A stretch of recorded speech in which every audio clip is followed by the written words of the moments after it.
pemberian rasuah kepada para hakim ataupun qadi. Yang ni sebenarnya ada satu hadis yang spesifik yang diriwayatkan daripada Rasulullah sallallahu alaihi wasallam. Seorang qadi itu ataupun seorang hakim itu, andai sekiranya dia mengambil rasuah, maka dia boleh membawa kepada kekufuran. Masya Allah, ini sangat berat sebenarnya tuan-puan.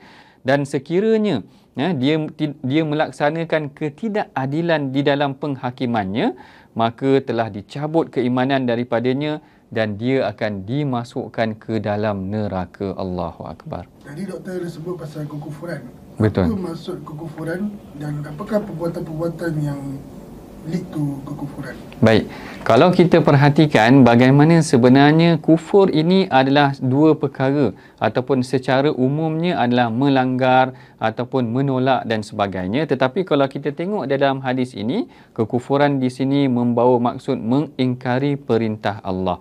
Itu bezanya dengan kekufuran yang umum dalam hadis ini, iaitu kalau kufur secara umumnya kita faham bahawa ianya adalah orang yang melangkaui ataupun orang yang menentang, menolak perintah Allah. Tetapi kufur di dalam hadis ini adalah apabila jelas banyak kehakiman ataupun undang-undang yang dijelaskan di dalam Al-Quran, tetapi para hakim tidak ataupun menolak untuk melaksanakan kehakiman tersebut, maka ia boleh membawa seolah-olah kepada dia mengingkari. Mengingkari ini yang kita katakan mengkufuri ataupun kepada kekufuran yang disebutkan di dalam hadis ini. Apa yang telah dijelaskan oleh Rasulullah sallallahu alaihi wasallam tu tadi sebenarnya benar-benar ataupun difahami dan dipraktikkan oleh para sahabat. Perkara ini pernah ditanya kepada Sayyidina Abdullah bin Mas'ud. Ada dua orang lelaki datang tanya kepada dia, "Wahai Abdullah bin Mas'ud, bagaimana, apa pandangan engkau kalau seorang hakim itu mengambil rasuah?" Maka dia mengatakan bahawa itu adalah satu perkara yang haram. Lalu lelaki itu tanya lagi, apakah hukumnya sekiranya qadi itu mengambil rasuah dalam melibatkan perkara yang melibatkan hukum Allah, iaitu tentang undang-undang Allah? Maka Abdullah bin Mas'ud terus kata itu akan membawa kepada kekufuran. Hakim tersebut telah melakukan perkara yang seakan-akan mengingkari ataupun menolak undang-undang yang telah ditentukan oleh Allah Ta'ala di dalam Al-Quran. Doktor, macam mana hakim dan qadi ataupun penguatkuasa dia nak tolak rasuah? Kalau begitu, sebenarnya perkara ini adalah satu perkara yang mesti difahamkan ataupun perkara ini telah dipelajari dari aspek etika kehakiman itu sendiri, bahawa setiap seseorang itu tahu lunas-lunas ataupun tahu garis-garis batasan di mana dia boleh menerima hadiah dan di mana dia sepatutnya tidak boleh menerima hadiah. Dalam perkara ini, seperti yang pernah kita bincangkan dalam hadis-hadis yang sebelum ini, Rasulullah sallallahu alaihi wasallam melarang golongan yang tertentu, lebih-lebih lagi yang melibatkan penguatkuasaan, untuk menerima hadiah. Kalau hakim tu atas kapasitinya sedang menghakimi satu keputusan, maka dia sepatutnya tidak menerima sebarang hadiah yang boleh melibatkan kehakimannya terganggu disebabkan kerana pemberian tersebut.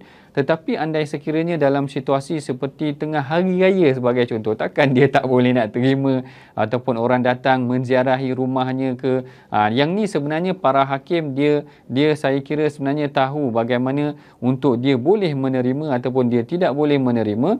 Apa yang paling penting, garis panduan yang telah diberikan oleh Rasulullah sallallahu alaihi wasallam bahawa mereka yang memegang kuasa, penguat kuasa itu sendiri sepatutnya menjauhkan diri mereka daripada menerima hadiah kerana dibimbangi ianya akan menjejaskan kehakiman ataupun keadilan yang sepatutnya dihukumkan oleh mereka. Jadi kita dah bincangkan tu tadi, kenapa dikatakan membawa kepada kekufuran? Kerana dalam Al-Quran Allah Ta'ala telah meletakkan undang-undang daripada Allah. Lalu sekiranya hakim tersebut menerima rasuah dan tidak melaksanakan undang-undang Allah, maka ia akan membawa kepada kekufuran, mengingkari perkara yang telah ditetapkan oleh Allah Ta'ala. Mungkin juga akan timbul persoalan, kalau dalam apa bezanya antara undang-undang Allah dengan undang-undang manusia? Perkara ni kita kena faham bahawa garis panduan ataupun undang-undang yang telah ditetapkan di dalam Al-Quran sebenarnya tidak banyak pun. Yang lebih banyak adalah apa yang telah disusun oleh manusia itu sendiri. Yang ini tidak banyak. Apa yang telah ditetapkan di dalam Al-Quran, itulah yang kita consider sebagai ataupun kita anggapnya sebagai undang-undang yang telah ditentukan oleh Allah tentang mencuri, berzina, qadzaf, tuduh orang berzina dan sebagainya. Dia tak banyak pun. Yang selebihnya yang tidak disebutkan di dalam Al-Quran dan di dalam hadis, maka ianya adalah tentang undang-undang ketetapan yang telah ditentukan oleh manusia. Macam kita terima saman, katakan sebagai macam tu, kita taklah consider saman tersebut sebagai undang-undang yang telah dipatrikan di dalam Al-Quran, tetapi ianya adalah garis panduan tentang tata tertib, tata cara yang diaturkan oleh manusia. Yang ini tidaklah sampai membawa kepada kekufuran, tetapi kita akan menjadi seorang warga yang tidak baiklah, maknanya tidak elok kerana tidak mematuhi undang-undang yang telah kita sama-sama persetujui untuk kebaikan kita bersama. Oleh yang demikian, tuan-puan yang dirahmati Allah sekalian, kita boleh dapati ataupun kita fahami daripada hadis tadi bahawa seorang hakim tidak sepatutnya menerima rasuah. Oleh yang demikian, perangi rasuah teladani Rasulullah sallallahu alaihi wasallam.